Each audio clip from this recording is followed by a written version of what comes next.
पश्चिम बंगाल महिला मोर्चा की प्रदेश अध्यक्ष फाल्गुनी पात्रा अपने 2 दिवसीय दौरे पर धनबाद पहुंची। उन्होंने धनबाद में आयोजित महिला मोर्चा की बैठक में शिरकत की।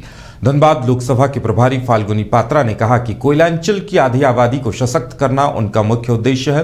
उन्होंने बीजेपी की ओर से चलाए जा रहे तमाम महिला उत्थान के कार्यक्रमों के संबंध में जानकारी देते हुए बताया कि बीजेपी ही एकमात्र ऐसी राजनीतिक पार्टी है जो महिलाओं के सम्मान के लिए काम करती है। सर्किट हाउस में आयोजित पत्रकार वार्ता के दौरान झारखंड में उन्होंने कहा कि ये लूट खसोट की सरकार है, यहाँ किसी तरह की कोई सुविधा नहीं दी जा रही है जो उचित नहीं है। साथ ही उन्होंने झारखंड सरकार पर कई आरोप लगाए। मौके पर बीजेपी महिला मोर्चा की जिलाध्यक्ष रीता प्रसाद समेत तमाम महिला कार्यकर्ताएं मौजूद थीं।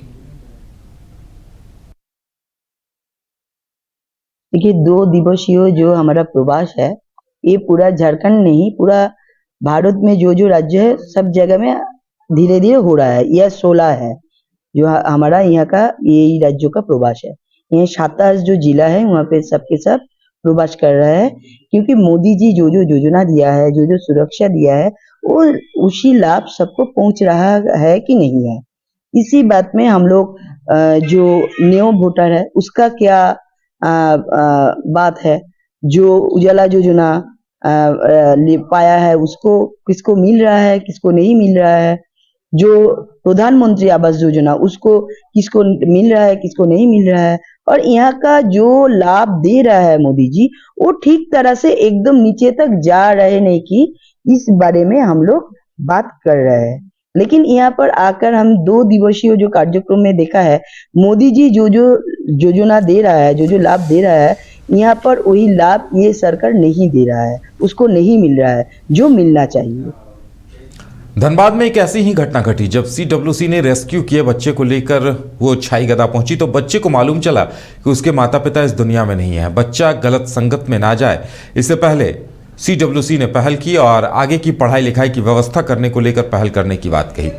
बाल कल्याण समिति धनबाद लगातार रेस्क्यू किए बच्चों को घर पहुंचाने की पहल कर रहा है। इसी क्रम में बुधवार को 5 साल पहले रेस्क्यू किए गए 3 बच्चों को लेकर धनबाद स्टेशन पहुंची, जहां प्लेटफॉर्म नंबर 7 के बाद छाई गद्दा बस्ती में एक बच्चे को परिजनों ने पहचान लिया और बहन उसे देखते ही पकड़कर लिपट कर रोने लगी। हालांकि बच्चे को कुछ याद नहीं था, लेकिन यह मालूम चला कि बच्चे के माता पिता अब इस दुनिया में नहीं है, उसके नाना नानी और एक बहन है और नशे का वो सेवन करते हैं। जिसके बाद बाल कल्याण समिति के अध्यक्ष उत्तम मुखर्जी ने बच्चे को परिजनों को सौंपने से इनकार किया और बताया कि परिजनों से चिट्ठी लेकर बच्चे की पढ़ाई लिखाई की व्यवस्था सरकार से करवाने की पहल करेंगे।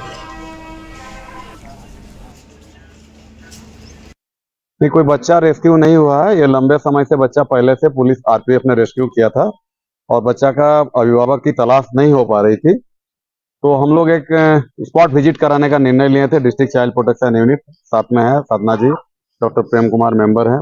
हम लोग को धनबाद थाना के पुलिस से सहयोग मिला, GRP से सहयोग मिला, RP से सहयोग मिला। हम लोग चाहें कि रीयूनाइट परिवार के बीच में बच्चा चले जाए, लेकिन अभी हम लोग छाईगदा गए थे, आप लोगों ने भी देखा। छाईगदा में इस बच्चा को जो नानी अभी है वो लेना नहीं चाहती है। हम लोग चाहते हैं कि अगर वो रखना नहीं चाहते हैं तो हमारे यहाँ सरेंडर कर दे, ताकि बच्चा का बेहतर भविष्य के लिए हम लोग उसके स्कूल वगैरह में नामांकन करा सके, आवासीय विद्यालय में पढ़वा सके। और फिर एडॉप्शन जो होता है, अगर गार्जियन नहीं रखेगा तो हम लोग स्वाभाविक उसको ऑनलाइन प्रोसेस कर देंगे। मेरा हाथ में नहीं है, उसके लिए कमेटी है और वो कमेटी उसको फिर एडॉप्शन में किसी भी अभिभावक को दे सकता है।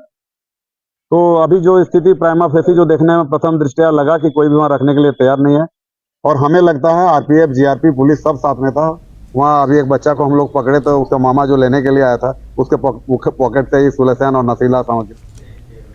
बिरमो के CCL ढोरी क्षेत्र के ADOSM में 66वां वार्षिक खान सुरक्षा सप्ताह मनाया गया। 15 दिसंबर से 24 दिसंबर तक चलने वाले सुरक्षा सप्ताह के 6ठे दिन वार्षिक माइन सेफ्टी सप्ताह का आयोजन किया गया। इस अवसर पर कामगारों को कार्य के दौरान मिलने वाली सुरक्षा को लेकर जागरूक किया गया। कार्यक्रम के मुख्य अतिथि कोडरमा रीजन के DMS P Balakrishnan, GM MK Agarwal, ISO Neeraj Kumar समेत देश के कई लोग मौजूद रहे। अपने में उद्बोधन में मैंने बताया कि अमरूम परियोजना हमारा धोरी क्षेत्र की सबसे बड़ा परियोजना है और 66वें वार्षिक खान सुरक्षा के अवसर पर हम लोगों को यह प्रण लेना है कि जो सावधानियां और जो एसओपी और जो सुरक्षा के तंत्र मंत्र और टोपी, हेलमेट, जूता आदि जो भी उपकरण है, उनका जो वर्षों से यानी 66वां का मतलब है कि 66 ईयर से यह उत्सव, ये हमारा पूरे होल इंडिया का एक उत्सव है, सुरक्षा उत्सव है। तो अपनी मुख्य मूलभूत बातों को हर हमारे कर्मचारी को याद रखनी चाहिए, उसका इम्प्लीमेंटेशन करना चाहिए। टाटा स्टील ग्रुप और पीजीटीआई 21 से 24 दिसंबर 2023 तक जमशेदपुर के बेल्डी और गोलमुरी गोल्फ कोर्स में टाटा स्टील टूर चैंपियनशिप की मेजबानी करेगा। इस बार टूर्नामेंट में पीजीटीआई की सबसे बड़ी इनामी राशि 3 करोड़ रुपए का पुरस्कार दिया जाएगा। इस प्रतियोगिता में मैदान में 75 एलीट प्रोफेशनल्स होंगे।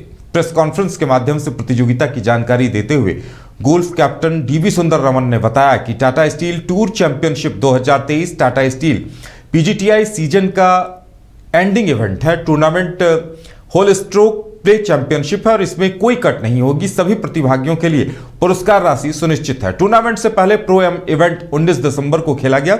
इस प्रतियोगिता में भारत के अलावा 4 अन्य देशों के कुल 75 खिलाड़ी भाग ले रहे हैं।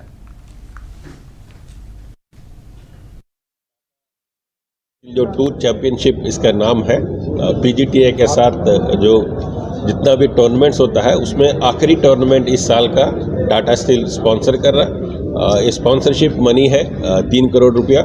इसमें 60 टॉप गोल्फर्स जो भी नेशनल इंटरनेशनल रिपोर्ट के हैं वो सब ज्वाइन कर रहे हैं। उसके अलावा हम लोग खुद कुछ गोल्फर्स को हम लोग इन्वाइट किए हैं। They are also top golfer जिनको हम इन्वाइट किए हैं।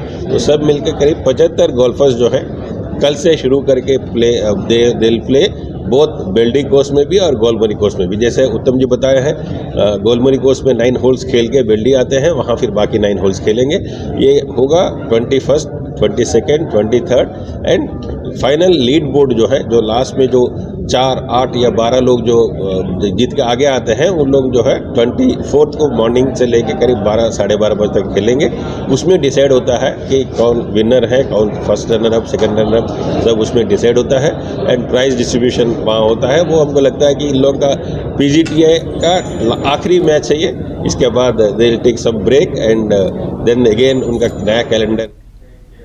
धनबाद में सूक्ष्म और लघु उद्योगों को बढ़ावा देने के लिए बीसीसीएल और एमएसएमई की ओर से 2 दिवसीय औद्योगिक प्रदर्शनी का आयोजन किया गया, जिसमें अलग अलग उद्योगों से जुड़े 70 एमएसएमई के स्टॉल के साथ साथ 10 अलग अलग कंपनियों गेल, ओएनजीसी, एनटीपीसी, बोकारो स्टील समेत कई कंपनियों के स्टॉल लगाए जाएंगे। नए एंटरप्रेन्योर के लिए निवेशक की भी व्यवस्था एमएसएमई की ओर से की जाएगी। साथ ही अनुसूचित जाति और जनजाति एवं महिला एंटरप्रेन्योर के लिए विशेष रियायत की व्यवस्था है। भारत सरकार की पहल पर बीसीसीएल एमएसई उद्योगों को बढ़ावा देने के लिए 2 दिवसीय औद्योगिक प्रदर्शनी का आयोजन किया जा रहा है।